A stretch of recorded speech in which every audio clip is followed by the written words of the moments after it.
Forming Christ in the Believer. TV Grace International presents the ineffable words of God, the gospel of grace, on the lips of the man, Christ Jesus. Abba Father. Naam, ningependa kuanza na mstari ambao Mungu alinipa karibu saa 5 asubuhi, Warumi sura ya 8, mstari wa 1 hadi 3. Hebu tusome hilo kwa makini. Aya ya kwanza inasema, kwa hiyo sasa hakuna hukumu ya adhabu juu yao walio katika Kristo Yesu. Katika Yesu Kristo mwanadamu, wale ambao hawaenendi kufuatana na mwili, kwa sababu mwili unawakilisha tohara. Kwa hivyo tohara inawakilisha nini? Wale walio katika mwili, ingawa wako ndani ya Kristo, wanaona dhambi na kufikiria kuwa wanaweza kupotea. Yaani mkienenda kwa tohara. Kwa maana kuna hukumu kwa ajili yenu. Sasa lakini kulingana na Roho, wale wanaoenenda kulingana na Roho, hakuna hukumu juu yao. Kwa sababu wao katika Roho hawawezi kuona uhuru wa utukufu ambao ndani yake wamewekwa. Kifungu cha 2. Kwa maana sheria ya Roho wa uzima ule ulio katika Kristo Yesu. Hasemi kwamba atakuweka huru. Ameniweka huru kutoka kwa sheria ya dhambi na mauti. Sielewi jinsi mfumo huu unavyoweza kuendelea kusema kwamba kuna dhambi na kuwatendea washiriki kama wenye dhambi. Kisha, sheria ya Roho wa uzima ilifanya nini? Je, haikufanya chochote? Unapoenda kwenye misa siku ya Jumapili kusherehekea sherehe ya dhambi, je, wanajua kwamba sheria ya Roho wa uzima tayari imekuweka huru kutoka kwa sheria ya dhambi na mauti? Laiti wangejua, wasingeadhimisha misa. Iwapo mchungaji wa kiinjilisti wa Kipentekoste mwenye haiba alijua kifungu hicho, hata hicho kimoja, kwamba sheria ya dhambi imekwisha kupita, muumini aliwekwa huru kutoka kwayo. Kwani hawangekualika uje mbele ili kutubu, kwa sababu basi sheria ya Roho wa uzima ilifanya nini? Kwa hiyo hakufanya chochote. Hiyo ni sheria yenye nguvu. Hiyo ndiyo sheria. Huo si mwendo wa Roho. Hapana, hiyo ni sheria wa Roho wa uzima. Hapo ndipo Mungu alipofungwa kabisa, alitoa maisha yake ili kuwaweka huru wale waliobarikiwa, wateule wake, kutoka katika sheria hiyo ya dhambi na kifo. Kristo alifanya nini pale msalabani? Yesu wa Nazareti alifanya nini alipokufa?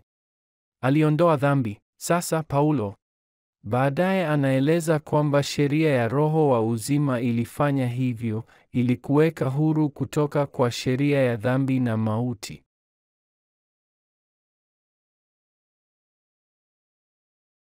Sema, ameniokoa.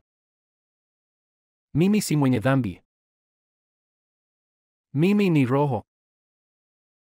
Imefanywa kuwa mkamilifu. Baba.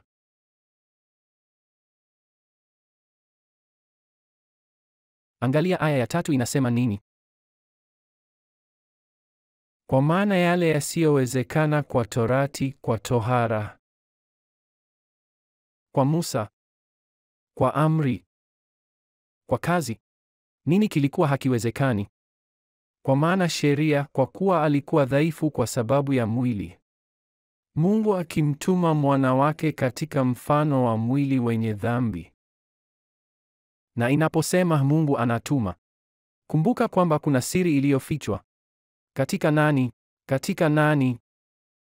Sio juu ya nani, kwa sababu ni mmoja tu. Mungu akimtuma mwana wake katika mfano wa mwili wenye dhambi, na kwa sababu ya dhambi alifanya nini? Katika mwili wako, katika mwili, dhambi ilihukumiwa. Kwa hiyo mimi ni baba wa mafundisho bila dhambi kwa sababu naheshimu kile Yesu wa Nazareti alichofanya kwa ajili ya kanisa. Papa haijui theolojia hii. Makuhani hawajui theolojia hiyo. Dhambi hiyo ilihukumiwa katika mwili. Mwambie, nyama yangu. Dhambi ilihukumiwa ndani yako. Huwezi kuniumiza. Nimechanjwa. Na chanjo bora. Na chanjo ya sheria ya roho ya uzima. Dhambi haiwezi. Dhambi imekufa, imehukumiwa. Mtu aliyehukumiwa, ikiwa watampa kifungo cha maisha, yeye ingawa yuko hai hana uwezo kwa sababu anahukumiwa. Wakati kiongozi anayefanya mapinduzi wakamtia gerezani na wanampa sentensi ndefu, hata kama anapumua, hata kama anaandika, maadamu kiongozi huyo yuko gerezani, amelaaniwa, hawezi kufanya lolote. Hivi ndivyo dhambi ilivyo, kwamba wakati mwingine unahisi na unaona udhaifu katika mwili wako.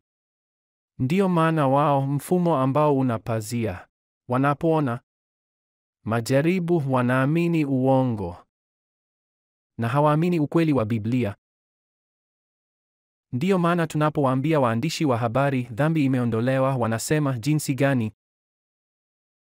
Kwa sababu wanatumia mantiki ya kibinadamu kuelewa ukweli huo. Ni kama chanjo na vijidudu na magonjwa ya milipuko. Magonjwa ya mlipuko yapo, lakini kwa kuwa mtoto wako alichanjwa, janga linapopita juu ya mtoto wako kama hii, lakini ana chanjo, haiwezi kumdhuru. Ndiyo maana unafanya kazi kwa bidii ili kuhakikisha mtoto wako ana chanjo zake zote. Kwa nini? Ili malaika wa mauti atakapomjia, amechanjwa, siwezi kumdhuru. Na ndivyo ilivyo kwa dhambi, inahukumiwa kwa sababu unayo chanjo bora zaidi.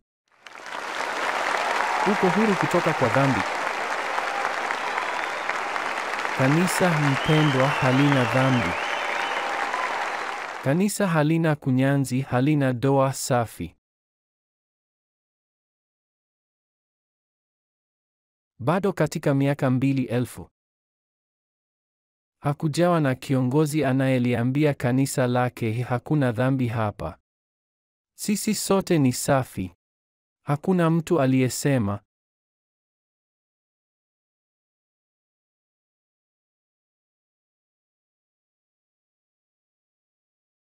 Dhambi ilihukumiwa. Roma haikuelewa hilo. Viongozi wanaonisikiliza, rais wa taifa hili, magavana, wabunge, wawakilishi wote wa kisiasa wa nchi, unasikia injili ya kweli leo.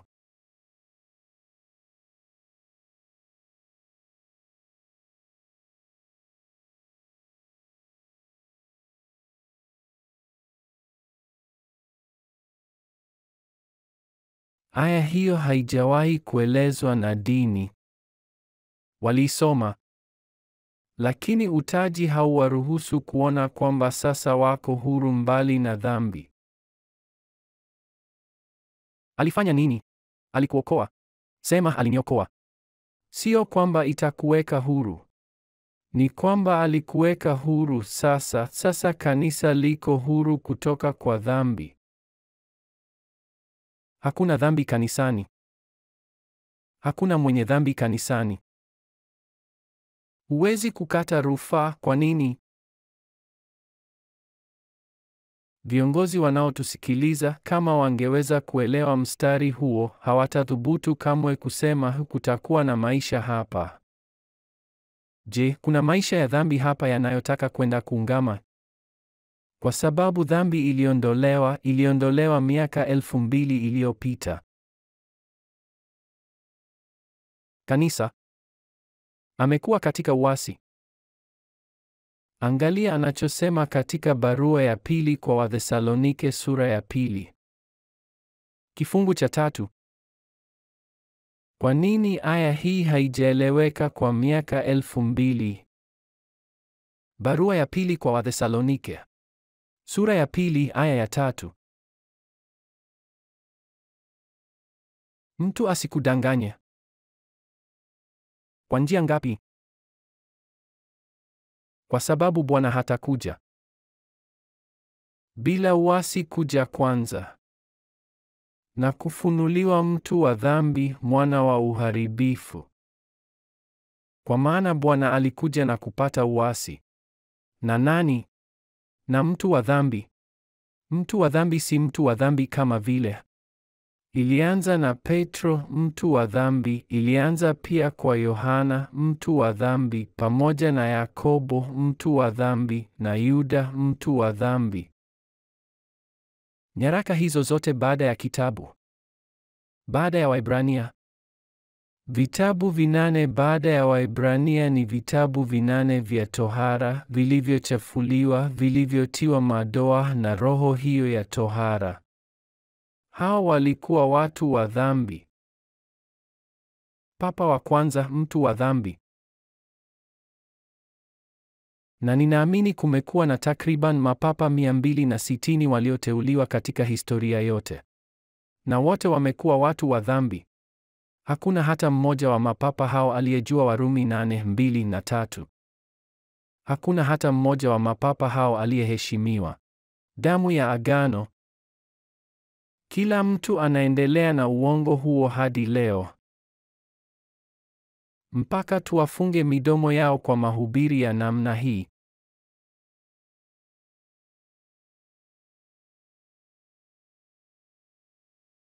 Angalia Yohana alisema nini. Yohana sura ya 1 mstari wa 8. Barua ya kwanza ya Yohana sura ya 1 mstari wa 8. Angalia kiongozi huyu alikuwa nani, ambaye alikuwa amelala chini, mikononi au katika kifua cha Bwana. Wanamuita mtume wa upendo. Wanamuita mtume wa upendo, na hajui yule aliyekuwa karibu naye alifanya nini kwa ajili ya dhambi za kanisa. Tukisema kwamba hatuna dhambi. Jinsi gani? Ndiyo. Je, unasemaje kwamba una dhambi? Je, hakuna dhambi? Nini kilitokea kwa dhambi?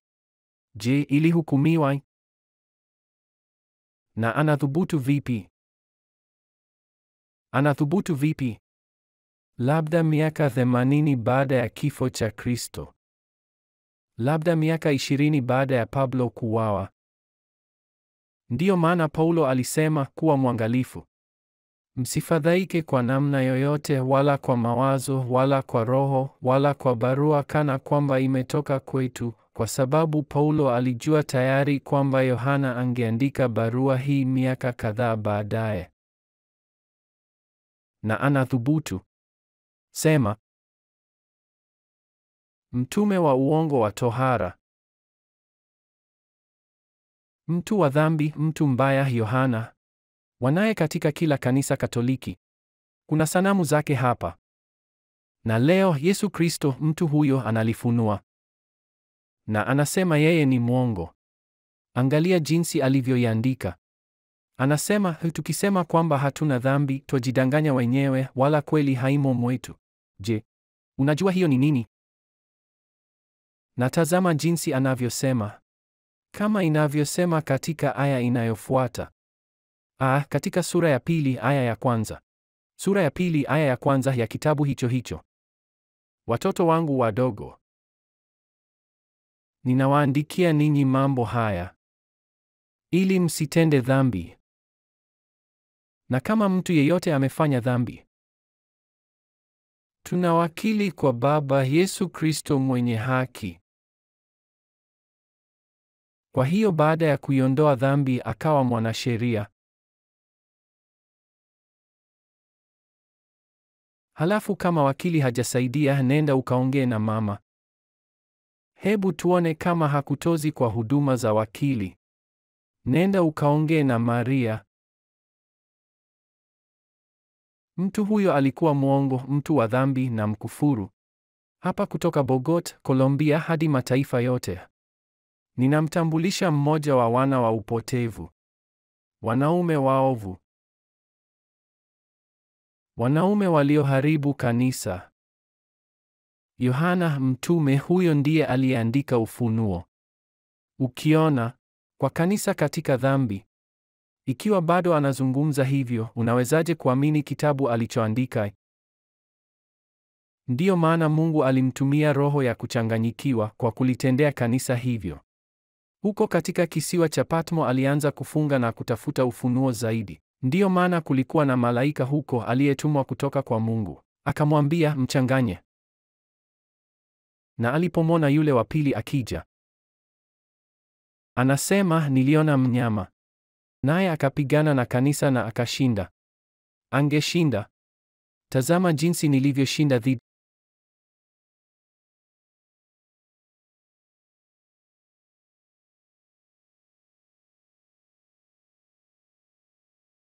Mtu mbaya sana. Sema mtu mbaya. Mbaya na mbaya. Unajua, ulisoma hii hapo awali na hukufikiria juu yake kwa sababu ulikuwa na pazia. Badala yake ulisema unatambua. Ikiwa mtu yeyote amefanya dhambi lazima aende kwa mwanasheria. Kisha tukachanganya kwa sababu tulifundishwa kwamba vitabu vyote vya Agano Jipya vilienda pamoja. Kwa kuwa wote walikuwa pamoja, kwa kuwa wote walikuwa sawa. Tulifundishwa kwamba Paulo na mitume walikuwa marafiki. Marafiki. Mapambano ambayo Paulo alikuwa nayo na hawa mitume wa uongo, wafanyakazi walaghai, wanaojifanya kama watenda kazi kwa ajili ya Kristo, bali ni mbwa mwitu, wanyang'anyi, watumishi wa Shetani. Ukijiita mtume na kuthubutu kusema kama kuna mtu ametenda dhambi katika agano, unaichukulia damu ya agano kuwa najisi. Unakuwa na damu ya Yesu Kristo kana kwamba ni damu nyingine yoyote. Angalia kile Paulo alichomwambia Petro. Katika Wagalatia sura ya 2 mstari wa 14. Angalia kile alichopaswa kumwambia. Ya papa ambaye baada ya kukoma kuwa papa aligundulika kuwa amebaka wanawake 200. Lakini nilipoona ya kuwa hawakuenenda sawasawa na kweli ya Injili, nilimwambia Petro mbele ya wote, ikiwa wewe uliye Myahudi unaishi kama watu wa mataifa mengine na si kama Wayahudi, kwa nini unawalazimisha watu wa mataifa mengine kuwa Wayahudi? Sisi tulio Wayahudi kwa kuzaliwa, wala si wenye dhambi kutoka kwa watu wa mataifa, tukijua ya kuwa mwanadamu hahesabiwi haki kwa matendo ya sheria, bali kwa imani. Sisi nasi tumemwamini Yesu Kristo, ili tuhesabiwe haki kwa imani katika Kristo, wala si kwa matendo ya sheria. Kwa sababu kwa matendo ya sheria kuna atakayehesabiwa haki. Na ikiwa sisi katika kutafuta kuhesabiwa haki katika Kristo, sisi wenyewe twaonekana kuwa sivyo kabisa. Ilimbidi kumkemea Petro kwa sababu kwa kumwamini Petro aliliweka kanisa chini ya dhambi. Kabidi amkemee. Petro, unapaswa kuhukumu. Unapaswa kuhukumiwa. Unasema uongo. Hauko mtandaoni. Kwa neno la agano, Petro aliliweka kanisa katika dhambi. Papa wa kwanza. Leo nilikuwa nasoma baadhi ya ripoti ya papa ambaye baada ya kukoma kuwa papa aligundulika kuwa amebaka wanawake 200. Amaanisha wanawake bila kuhesabu watoto, lakini wanawake 200. Alifikiri kwamba ikiwa waliwabaka wanawake basi ingevumilika. Pia nilisoma hadithi kuhusu mmoja wa mapapa 260 ambao wamekuwa, kwamba alipoacha kazi yake ya upapa alikuwa akipitia Roma na mtu mmoja akaja na kumchoma kisu mara 7 mgongoni na kumua. Na walipomkamata wakamuuliza, kwa nini ulifanya hivyo? Na akasema, kwa sababu mwanamume huyu alimbaka mke wangu wa sasa akiwa na umri wa miaka 15 na mwanamke huyo hajawahi. Nadhani papa aliyekuwa kusimama kampa alimsamehe na hawakumfanyia chochote, maana ushahidi ulikuwa wazi. Kulikuwa na papa mwingine ambaye alidumu kwa siku 33. Je, unajua kwa nini? Kwani alianza upapa mara tu alipoanza. Aliamuru uchunguzi ufanyike kuhusu ufisadi mjini Roma, mjini Vatican. Wakamtia sumu kati yao. Wakasema, mtu huyu atafichua haya yote, kutakuwa na ufunuo halisi watakapoona kinachoendelea. Kisha wakamtia sumu. Ilidumu siku 33. Mfumo huo umeenda mbali nao kwa sababu kwa kumua Paulo huko Rumi, Paulo hangeweza kufika Hispania. Kisha wakaja wanafunzi wa upapa wa Petro. Toka huko hadi Uhispania kupitia Malkia Isabela na Christopher Columb. Naam, waliwatuma hao wadanganyifu katika nchi zetu zote na kututia sumu kwa kutufanya tufikiri kuwa sisi ni wadhambi. Hawakueleza Warumi 8 mstari wa 2. La. Hawakusema, mwanangu, dhambi ilihukumiwa katika mwili. Sio lazima kukiri. Wakasema, wewe ni mwenye dhambi. Sali salamu Maria na Baba yetu mara kadhaa. Wamejistahimili na udanganyifu huu kwa miaka. Haiwezi tu kuwa. Makanisa hayo yote lazima yafungwe. Lazima waondoke.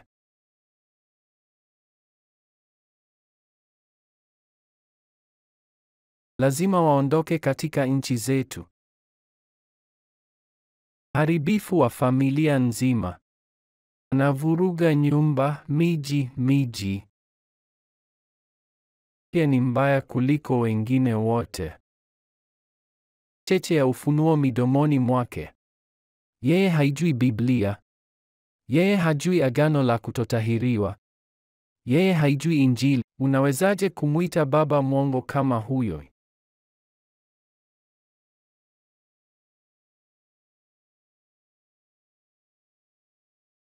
Wache wajiandae. Wanapaswa kutupa pamba hizo wanazotumia. Taenda kupigana vita vya maarifa dhidi yao. Na kisha watakuja. Angalia, jitayarishe. Kwa sababu watu watakuja kwa jirani yako katika miji. Watakuja kwa wingi kusema, tafadhali eleza. Nieleze. Maelfu watakuja kwa wingi. Hivi karibuni, saa hiyo inakaribia.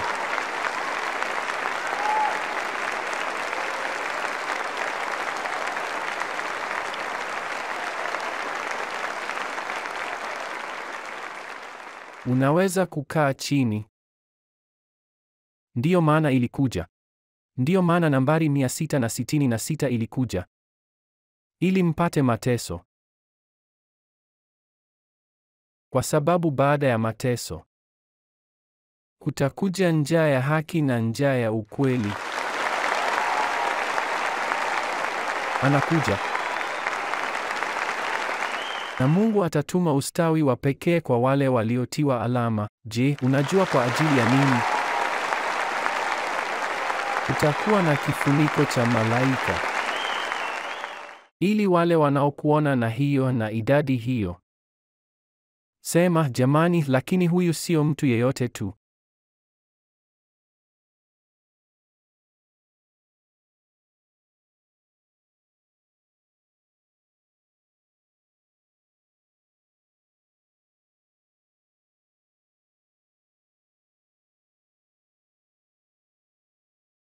Hebu tuangalie barua ya pili kwa Wakorintho, sura ya 5 mstari wa 14.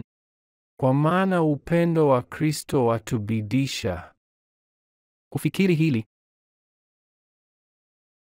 Sema kufikiria. Sema nadhani. Maana kwa akili namtumikia Mungu. Kwa hivyo jambo bora ninaloweza kufanya ni kufikiria. Daima tunatumia wakati wetu kufikiria, sivyo? Halo, kuna mengi tunayafikiria. Nadhani nyumbani watu wanasema, "Hey, nilikuwa nikifikiria tu juu ya hili." Walianzisha akili yako. Hukufikiria hapo awali. Hapo awali ulikuwa unazungumza kila wakati. Sasa unafikiri. Fikiri hili. Kwamba ikiwa mmoja alikufa kwa ajili ya wote, nani alikufa kwa ajili ya kila mtu? Yesu wa Nazareti. Roho yangu iliyokuwa kwenye pazia hilo.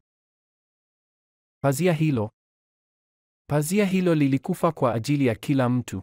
Kwa hiyo unapaswa kufikiri na kusema, sawa, ikiwa mtu mmoja alikufa kwa kila kitu, basi vipi kuhusu kila? Kisha wote wakafa. Umekufa.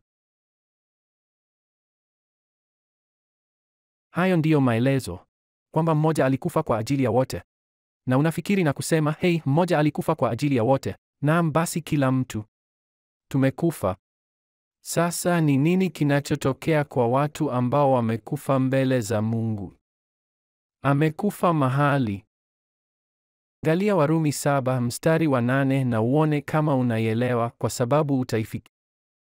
Pamoja na dhambi, akichukua nafasi kwa amri, ilizalisha ndani yangu tamaa zote. Kwa sababu bila sheria, dhambi ni nini? Naam, ikiwa wewe ni mtu aliyekufa, umekufa. Dhambi imekufa. Je, dhambi itakuchukuaje ikiwa umekufa? Na tazama inavyosema pale pale katika Warumi. Katika Warumi mstari wa 7. Kwani aliyekufa anasemaje?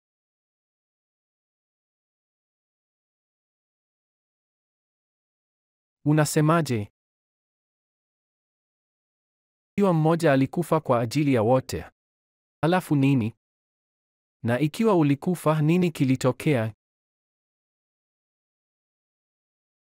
Kwa hiyo unaweza kuitwa mwenye dhambi.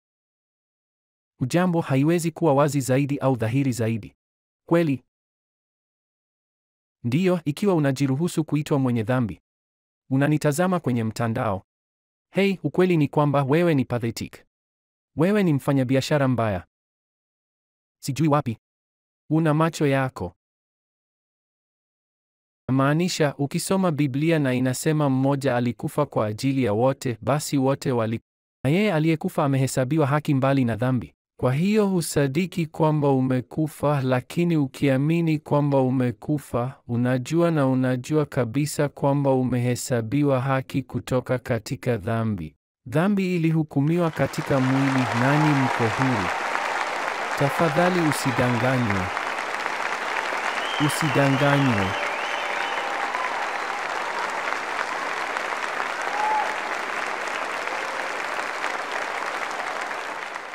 Roma ilidanganya ulimwengu.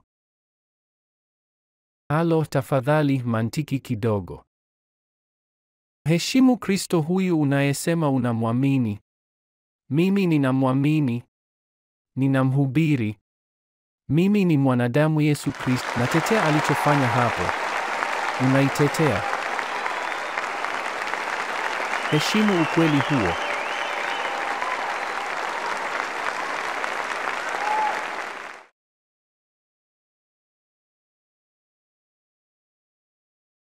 Kwa hiyo hawa wachungaji na makuhani na wachungaji wanaokuambia kuwa dhambi ingali hai, hawajui lolote kuhusu Injili. Hawajui wana nini mikononi mwao.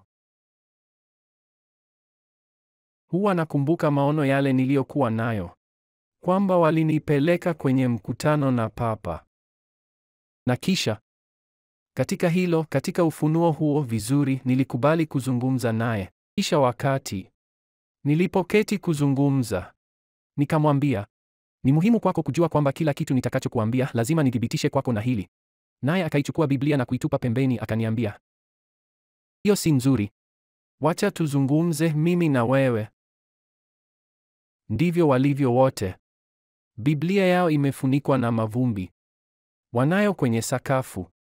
Hawajui, hawaelewi.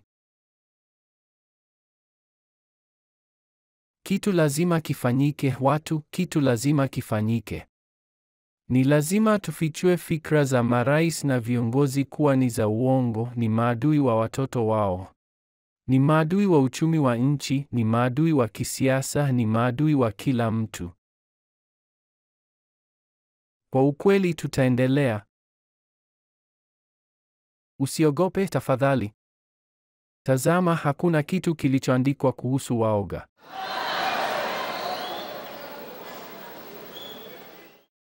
Ndiyo, ni lazima tuendelee kukomboa. Tazama, angalia wema ambao injili hii imeifanyia Colombia. Usigombane kwa mambo ya kijinga. Na malengo makubwa zaidi ya kufikia. Inabidi tuwe na umoja. Katika umoja wa roho ni kile ambacho hakuna mtu amekuwa nacho katika miaka 1000. Hii ni huduma na darasa ya heshima. Kwamba tunawaheshimu kondoo. Ili kondoo wakitoa wasitoe kwa huzuni au kwa lazima. Kwa sababu Mungu humpenda yeye atoaye kwa moyo wa ukunjufu. Na ukitoa kwa huzuni, Mungu hapendi hilo, unapoteza. Mungu humpenda mtoaji kwa moyo mkunjufu. Na furaha huzaliwaje? Unapoona unafanya kwa sababu unajua hauulizi, hapa unatoa. Heri kutoa kuliko kupokea, maana ukitoa utakuwa na kitu siku zote. Colombia, nakupenda mengi. Ninawapenda.